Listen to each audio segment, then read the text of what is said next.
Not sure what to do in life and as an adult. Got any advice? Well, for people that feel purposeless or aimless, a good starting place is always finding a role model. And the role model doesn't even have to be real, it can be fictional, like Anakin Skywalker, great role model, right? Nah, joking.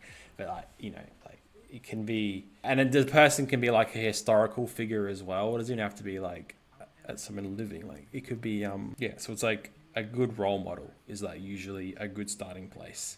Like like a hero, having like a hero. Like who do I aspire to be? Is like a starting place. And then, because then what you can do, because they have the internet these days, so you can literally just like track people's journeys, right? So it's like you if you aspire to be like a film, like because this is what I did when I was younger, and it's interesting that the things that I intuitively did when I was a teenager turned out to be effective psychology strategies. So what I did was because I wanted to be a filmmaker before becoming a tarot card reader, because I'm a tarot card reader.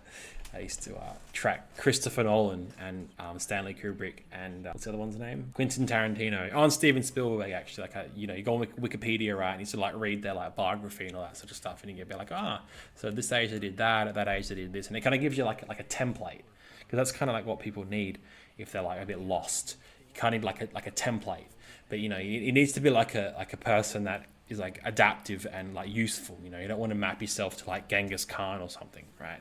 Because that he obviously like, there's still some rules around it. You can't just go like, yep, I want to be like Genghis Khan, or I want to be like some other dictators throughout history, right? So you still like, the rules should be like someone that's like a good person, right?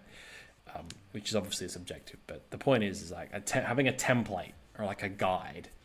It can be like a mathematician as well. It could be a physicist. It could be an actor. It could be your own parents. It could be a fictional movie character. It could be anyone.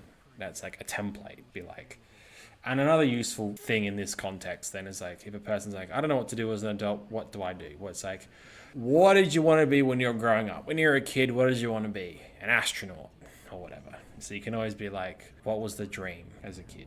And then some people be like, I didn't have a dream as a kid. And be like, well, what did your parents do? What do people in your family do? Because if the psychology research is accurate, and it is, so I can say this with a high degree of confidence, personality is in part hereditary. So there's a genetic component to personality. So personality also partly predicts a person's occupation.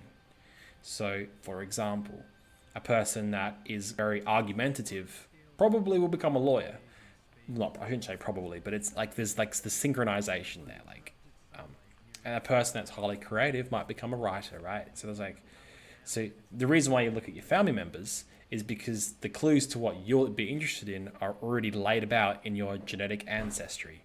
Now, the correlation between personality and genetics, I think it's about 30 to 40. Like, it's quite high, actually. IQ is even higher. Like, it's pretty wild. Like, IQ and personality, there's like a huge genetic component to both of them, and like a lot of your life is already like laid out for you before you're even born, which is kind of interesting, isn't it? In a way, it's almost like the template was already there. You just gotta like find it. So you can always look at your family members, because if they're doing something, then that means that there's a part of their personality that makes whatever they're doing tolerable. And if personality is in part hereditary, which it is, then it's likely that whatever themes you can extract from your parents or your uncle and auntie or whatever is likely to be applicable to you. So although in my family I'm the only person to really finish university, but and I'm the only one of the few in my ancestry to be university educated and be licensed in a field, I can see how the dots were laid out for me, because my mum is very much into humanities and analysis. She's a self-taught accountant, but I can see from her, like, I can see how she's good at analyzing stuff, right?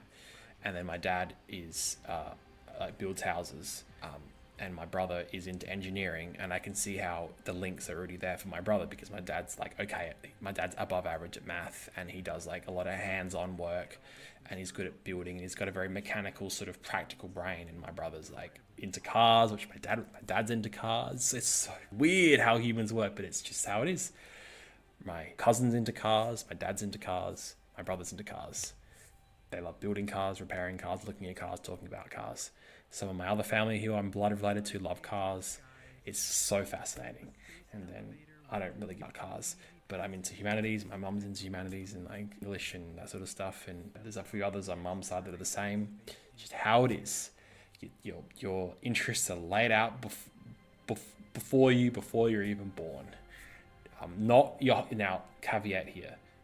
There's nature and there's nurture, and nurture's super important too.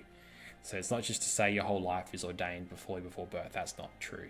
But a lot of your life can be traced back to your nature. Yeah, that's all I've got on that one. Hopefully you're still there. Are you still there? Kind of went on a bit of a tangent there, but it's true anyway. So good action, Mafai.